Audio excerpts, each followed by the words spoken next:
Kwasi Pratt Junior aka asɛm bi na ɔse deɛ nti ɛmaa Richard Jakwa ne National Operative ɛkɔɔ hɔ ne sɛ na yɛaka kyerɛ ɔmo yɛama ɔmo information sɛ he is illegally printing of what currency. Abusua yɛnkɔtie submission drop yɛ na kyerɛ sɛ Ernest Addison kɔtena fie no na ɔprinte sika illegally because operation a ɔmkɔɛ no nti yɛsɛ yɛhu empty money boxes, so allegedly it can be that say saa money boxes and not printing sika no gu mu. Nti ɔse illegally they caught him printing money and they caught him with the information of what printing of illegal money. Those who have stolen our monies will be made to cough the monies out. One, they will be punished for stealing the money and so on. And the people of Ghana accepted this and voted for him. So part of his mandate is to recover what they call the loot. Part of his mandate is to punish those who looted. Nobody can quarrel with that. You understand what I'm saying? Nobody can quarrel with that.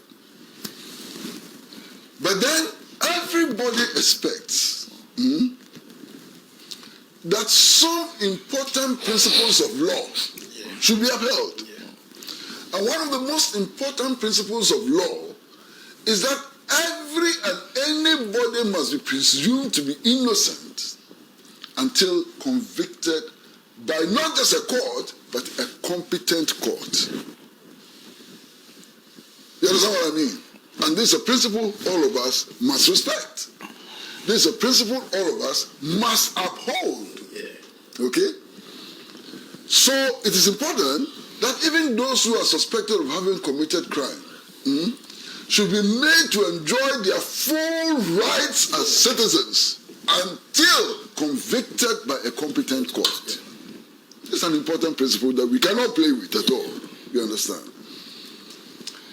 Now, for me, I must say that one of the texters, Dennis Akwete, made a point.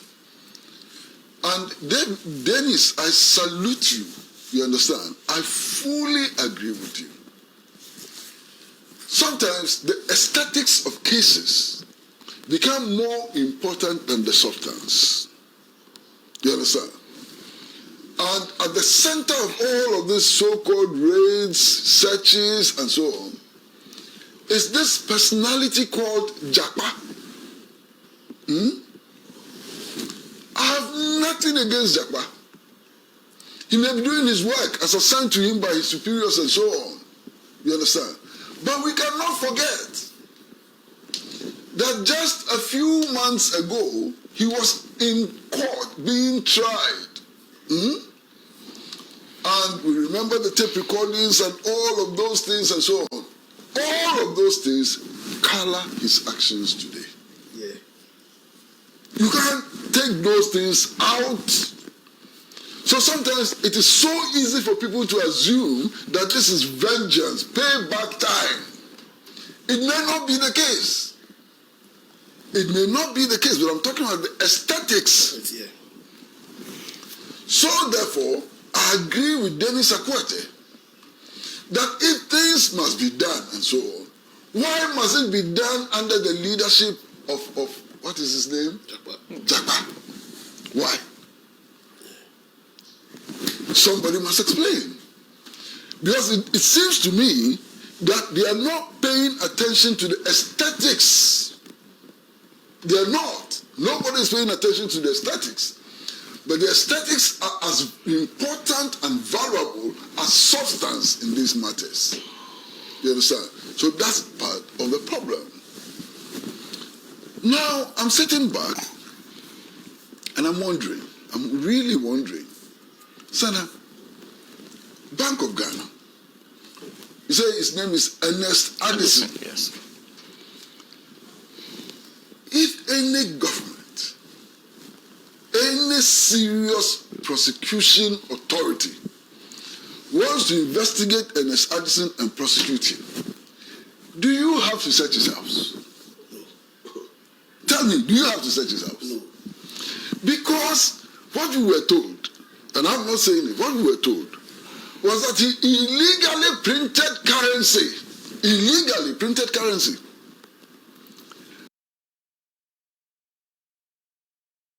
With the evidence for that, if any government, any serious prosecution authority wants to investigate Ernest Addison and prosecute him, do you have to search his house? No.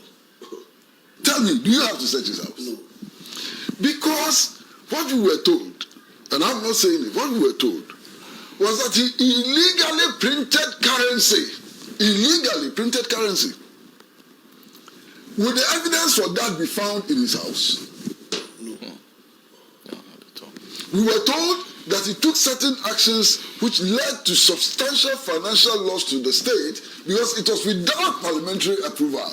Is the evidence for that available in his house? No. So think back.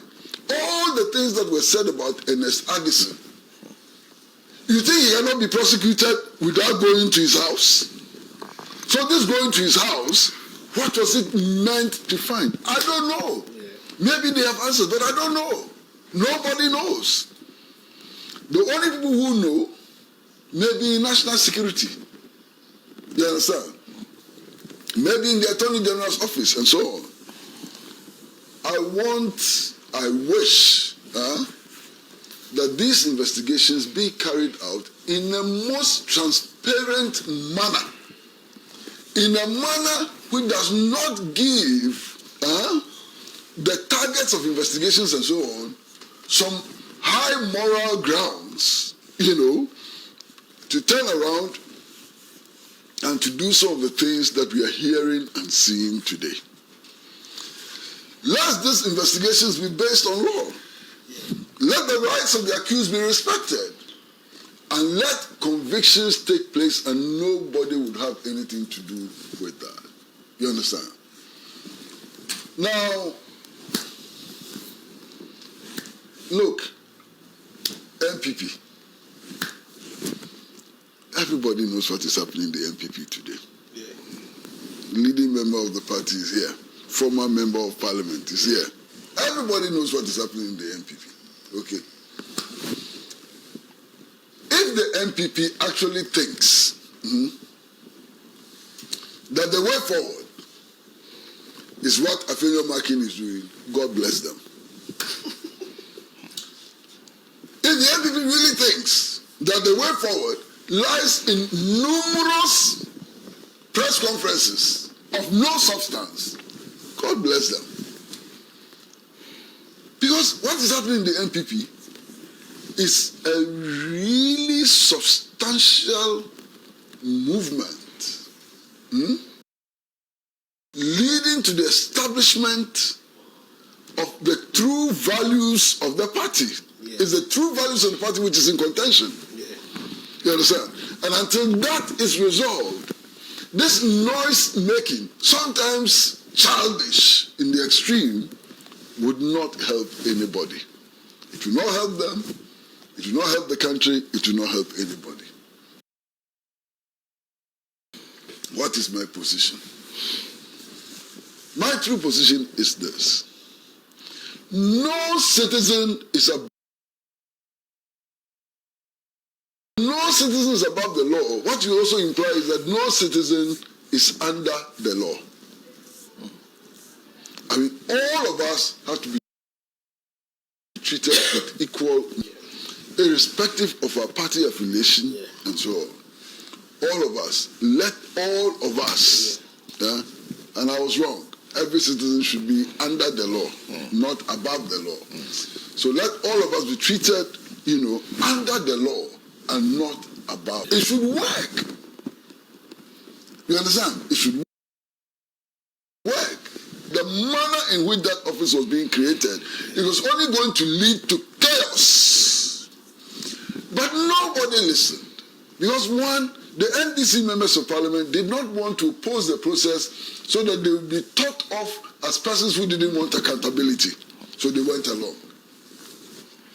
The NPP members of parliament went along, not so much so that they believed in what was being done, but because the executive wanted to make a point It was received public applause and so on.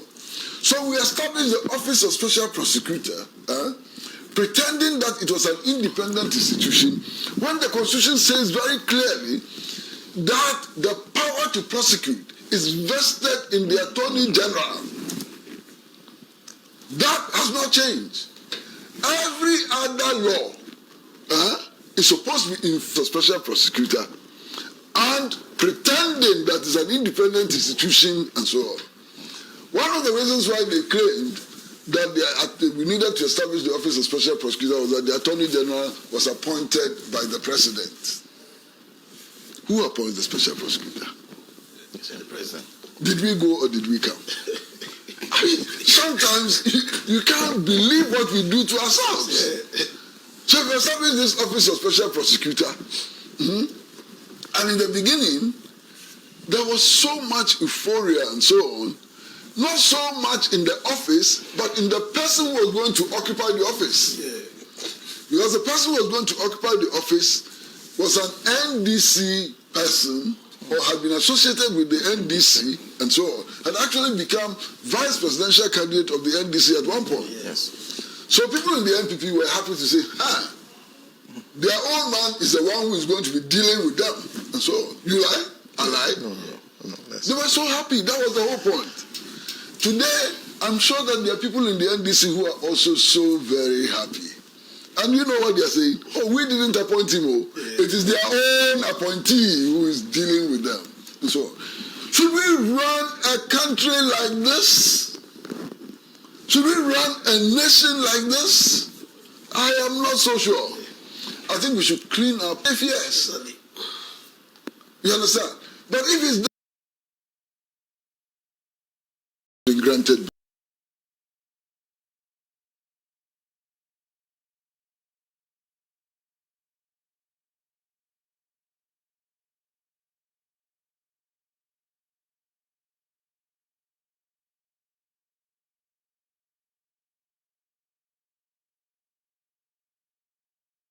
Alasan is sent that one. There's more. We are in Ghana and we know it is hard to believe of the things stolen at the former finance minister's house. But we can't refuse the fact that the state went in there inappropriately. Hence they are caught in the way, believe it or not. And from where I sit, I now find it difficult to believe because now in Ghana, many people have a lot of means to generate money or come out of trouble. Well, those are just some of the comments. Like this one is attracting so many comments. Come back, Kesi, Brad. Well, first of all, I have in front of me this newspaper, the new publisher of March 19, 2025, which is just the Thursday which passed. And it has a very, very interesting story. It says that popular politician in Ahmed Swale's case, murder deals, police grab suspect. And I've read the story. The story claims that the suspect who was arrested actually disguised himself, ran out of the country, ran out of the country and came back clandestinely and was arrested in a hair salon. So, and he was taken to court and has been granted bail. What an amazing story. You get what I'm driving at? Yeah. Somebody suspected of committing murder. The investigating authorities said that he actually disguised himself and ran out of the country. What does that mean? Why would anybody disguise himself and run out of the country and sneak into the country? Yeah. And the person is taken to court and is granted bail. Murder case, high profile case, exceedingly interesting. And then we are told that somehow, there's a leading popular politician whose name has come up in the investigations, and we are not told who. Yeah. Very interesting developments. So are these the investigating authorities we are talking about? I just wonder. Yeah. Are these the courts we are talking about? Now, I am not a lawyer like him. Just a layman. Okay? But if there's evidence that somebody who has been arrested for such a high crime actually disguised himself and ran out of the country and sneaked back into the country, there's a high probability of that person jumping bail. You don't have to be a lawyer to understand this. And the courts have granted bail. And there's a very high-profile politician involved. That high-profile politician is being protected. The name is not even being made available to the public. It's being protected. His image is being protected. Are these the investigating authorities we are talking about? Are these the courts we are talking about? I just wonder. You see, yesterday, I was discussing all of these happenings with some friends of mine. And with particular reference to Mr. Ken Oforiatta, I mean, one of my friends said, he has no right to complain. I said, why doesn't he have a right to complain? He said, but he did worse things to Ghanaians. This haircut, pensioners, they couldn't access their own money to buy medicines. They couldn't pay their medical bills. It's even possible that some of them died. So this friend of mine said, he deserves what he's getting. And I cringed. Immediately cringed. Then another friend said, why? What is happening to them is nothing compared to what they did to others. And actually went on to cite the case of Kojotu Mbuafu, who reported to Uroko on numerous occasions, who was harassed for years and so on. So they haven't seen half of what Kojotu Mbuafu has seen.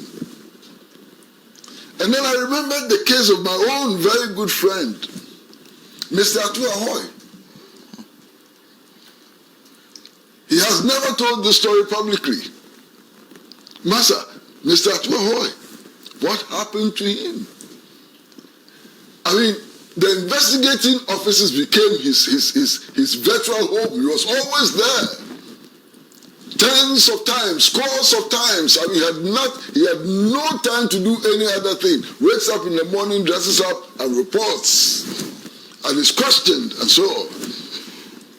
So somebody says, what are they complaining about? They did worse, and so on.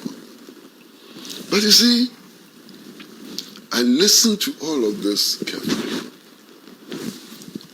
The logic in all of this can only lead to deterioration. What standards are we applying? Yeah.